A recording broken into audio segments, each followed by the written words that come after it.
Good morning, everyone. I just wanted to get this next episode out as soon as I had a couple of minutes spare at work and stuff like this, because football's moving so quickly. As I said in the last video, I had planned on. Anyway, it doesn't matter. You've probably seen the last episode anyway. If you haven't, I'll drop a link in the description below. I should have a bit of time to be able to do some copy and paste on that. Go and watch the first one. Second one, it's just a bit of follow the now. So the first thing I want to draw your attention to is for the second day in a row, the footy has jumped up big time. We're now at 66333. And yeah, it's just going from strength to strength, guys. At the moment, there's no real dips or any slowing down in sight at the moment. But yeah, so the episode's called Making Profit from Relegation Part 2. Okay, so like the first episode, I've just went into a kind of slideshow. I've just screenshotted everything just to keep me on point instead of me going on tangents and stuff like this, and just to save me hopping about different websites and everything as well. Okay, so where are we starting? Okay, cool. So first guy we want to chat about here is Marcus Thuram. Okay, now I think I've spoke about him before. I've definitely been watching him for a little while anyway. And Green Camp at the moment they're getting relegated in back down to League Two, League 2, or whatever they call it over there. And the guys had an amazing season, considering the club he's at, and how struggling they've been to actually win games and pick up points and have a good season overall. This guy's been a real shining light for them.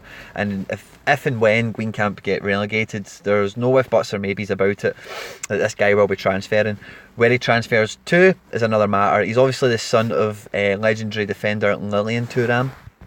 So he's got a bit of a reputation in the game, just like you've seen in the past with like Justin Kluivert and a few other guys like that who have got famous dads, Daily Blind, and a few other bits and pieces.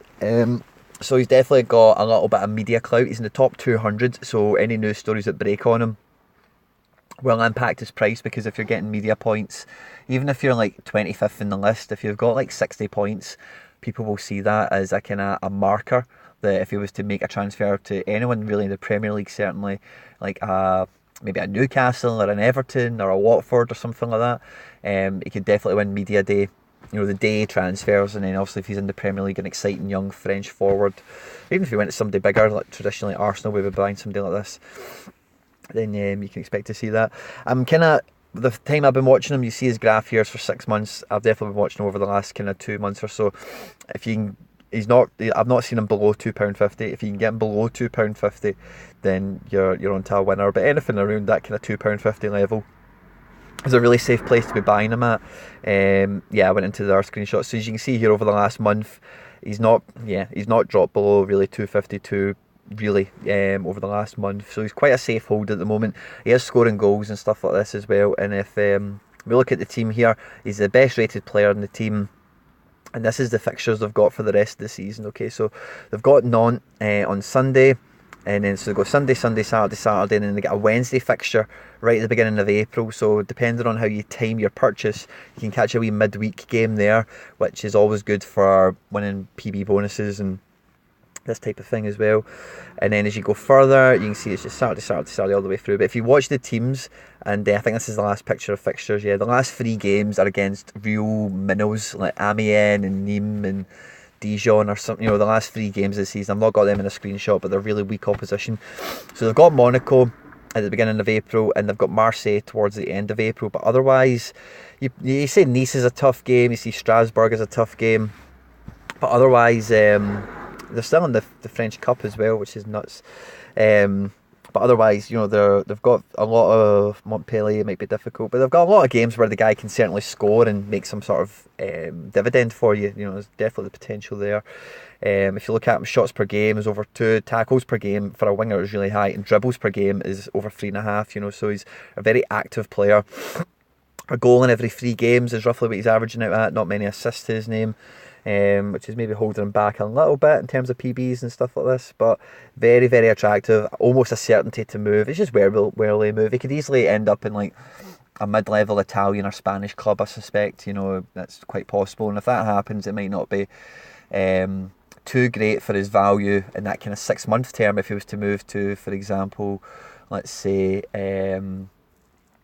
like a Betis, or I'm thinking about Italy, maybe a Lazio, a team of that kind of stature, they're hovering around Europa League spots, then it might not do too good for him short term. But if he goes to that club and then does just as well as he's done for Greencamp, then he then does go up a notch, certainly. So he's somebody you definitely want to be keeping your eye on if you're looking at summer transfers and trying to make money out of somebody who's not so much in the spotlight because they're in a relegation dogfight at the moment. Okay, then we go back to La Liga. Okay, now we spoke a little bit about Villarreal and Pablo Fornals on the last episode. Now, the thing with looking at players in relegation situations and seeing can they make a transfer, are they likely to move, can I make money on this situation here? Being relegated for Villarreal, and I'm going to bring Celta Vigo into the conversation with this one, being actually relegated signs, seals and delivers the fact that some of these players will move, right? But even just the fact that they're in amongst it, already some of these players will be itching to get out of here if a decent transfer comes in. No player wants to be involved in relegation season after season, Celta Vigo and Villarreal are not a season after season, relegation dogfight club, But if you've been there and you've pulled your weight and you've done well, and then things don't look great for the next season, on the player's personal opinion, that somebody comes in with a decent transfer, then they could certainly be looking to move. Now with Celta Vigo, there's two prospects that I want to talk to you about, and I really couldn't separate them, so I'm just going to touch on both of them. And you can decide which one you think's a more attractive prospect, okay? So the first one is Brais Mendes, okay? Get a good link to, I think it was Arsenal, in the January transfer window. He's 22, and if you look at his figures there, can you believe that he's in a bottom 4 club, 5 goals, 7 assists and 20 appearances, 7.2 rating. Shots per game is over 2.5, tackles per game is over 2, and his dribbles are quite low. He's obviously much more of a passing player rather than dribbling, okay? 22, had previous links to the Premier League, and what am I looking at here? So that's La Liga. And then this is Maxi Gomez, he's the other player, Uruguay international. And again, 20 games, you wouldn't believe this is a bottom 4 club he's at. 9 goals, 5 assists and 20 appearances, shots per game, and everything else is less than Brais Mendes, so he's obviously a target man type, I'll explain towards the end of this month, guys, but I've not been keeping my finger on the pulse of watching live football as much as I normally do, so I'm not too up to date on some of these player types, what type of player they are. The name Maxi Gomez makes him sound like a quick South American, full of guile type of attacker, but when you look at tackles and dribbles being so low, he doesn't seem to be very mobile and getting in amongst things, dribbling from deep or tackling, pressing high, that type of thing. So that's just how it strikes me, but shots per game is really good, obviously. And then if we look at Celta Vigo's fixtures, I'm not going to do what I did with Greencamp and show you the rest of the season, right? Because this snapshot alone gives you some great buying opportunities, okay? They've got 2 11 o'clock kickoffs on the Sunday, back to back. So we've got the Icardi effect in play with Celta Vigo for the next 2 weeks, okay? Which is a great position. Real Madrid game, the 3:15 kickoff on the Saturday. And again, like we've seen in the past with Douglas Costa at Girona / Man City, if you get scalped by Real Madrid but you look really good, or you have a really good game against Real Madrid, that can do a lot for your price as well.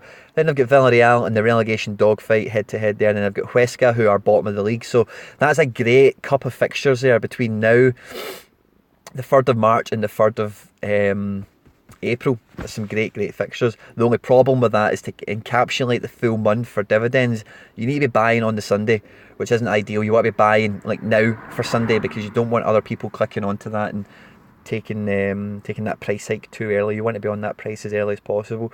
But they do have next Sunday to fall back on, so if you miss this Sunday, you'll notice a dip after they don't win dividends. So Sunday afternoon, if then these 2 players aren't looking like they're going to win PB bonuses and stuff like this, the players, the football index players that have picked them up and shot their price up, they then see, oh, they didn't score 220 on the ratings, so I'll just get rid of them, I'll dump them.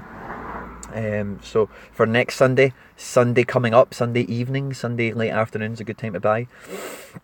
But in any case, the next couple of days it's a good position to buy, because you've got 2 early fixtures there for the Icardi effect if you're just looking to pump and dump them, or if you want to hold them longer, then depending on how the Villarreal and the Huesca game goes, if there are draws or losses or anything like this, then they could be dragged even deeper into that relegation fight, okay?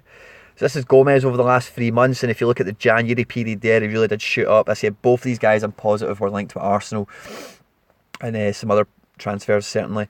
And as you can see, when they're linked with players, linked with transfers, I beg your pardon. They've got great ceilings there, £2.90 pushing £3 for Maxi Gomez, who for a goal scoring striker to add on, let's call it 40 pence, is close to 20%. So they've got a 20% margin there already with what we just seen with the fixtures, with the goals he can score, and the likelihood of a summer transfer. That's a great, upside that's there already, But then look at Bryce Mendes, and it's the exact same thing. You look at that spike in January where it looked like he might have been moving before the attention moved on to Denis Suarez, and his pre-established ceiling went a little bit higher, must have been a little bit closer to the move. Memory doesn't serve me that great at this moment in time. But again, a great ceiling. They go from £2.52 up to even £3. That's a solid 20% on top of any assists and goals he's going to grab you, and any links he might have or anything like this as well. Okay, and that brings us on to our last one. So we spoke about Sessegnon in the last one. Now John Serry is another one. He's had a pretty mediocre to mince season at Fulham, okay, but the person I want you to really think about when you're thinking about John Serry is Shaqiri. Okay, so he did really poor at Stoke. Everyone knew he wasn't pulling his weight, he wasn't doing the best of his ability.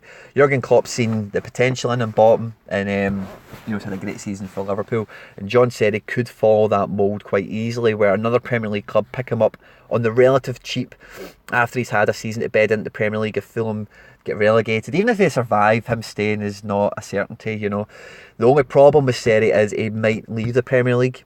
If Fulham get relegated, a Premier League club might not fancy him. Simple as that, and he might move to like an Inter Milan, an AC Milan, Atletico Madrid, a Porto. He could really move anywhere. He will be moving in the summer. I don't think that's much of a question.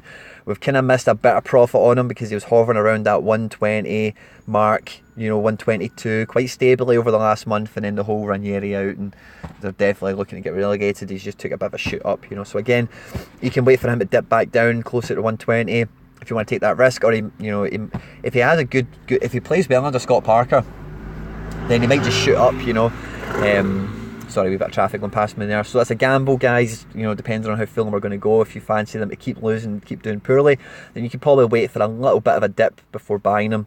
But if you believe that Scott Parker might turn around and you like the look of their fixtures, or whatever, then but again, like I said in the last video, all it takes is for Gary Lineker or whoever it is on the TV, Gary Neville or whatever, to say, I think he's got a future in the league next season, and then you're not really going to catch him at this price again. He'll just run away.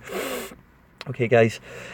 As I say, it's season mediocre to poor. 6.6, 1 goal, 2 assists, 1.5 tackles per game, which, for a defensive midfielder at the age of 27, it's not as if he's a young whippersnapper. He should be at peak of his powers by now. He's had a pretty mince season, but again, I just want you to think about Shaqiri. And there's another couple of examples like Shaqiri that escape me at the moment. Players that were good that get relegated, like there's a defender I was about to say there. I can't remember who off the top of my head. Ben Gibson, where did he go? Was it Burnley or something? Yeah, so that it happens all the time. Just because your team gets relegated, it's not as if clubs write you off. And there's always that Rondon. These types of guys that moves are very, very, very likely. Okay, guys, and that's the end of it. Okay, so this is Making Profit from Relegation Part 2. We've got just about enough material to talk about part 3. Okay, so I might do that, but I've got another topic I want to broach on, so I might do that later tonight, or I might do that tomorrow morning, because again, just time is getting away and I don't want things to move before I can bring this to you and then seem as if I'm late to the party. Okay, if you've liked the video, guys, please put a wee thumbs up for me. Interactions, guys, are what I live on. Comments and people, anything that you want to recommend, throw your hat in the ring based on what we're chatting about. Please feel free. Subscribe, guys. You find me on Twitter, retweet. I said to you before, I don't really care too much about Twitter, but I've actually realised that if you're retweeting and liking my tweets, then it means more people will see it with the hashtags that I'm putting on it, and the more exposure we have, that's obviously what I'm after. So please, if you find the tweets, like and retweet, and even if your friends and that aren't into it, just helps the tweet get more visibility. Okay, and subscribe to the channel, guys, as well. Keep watching the videos. I hope the weekend treats you really well. I hope you earn some bonuses and some dividends and your portfolio does some work for you.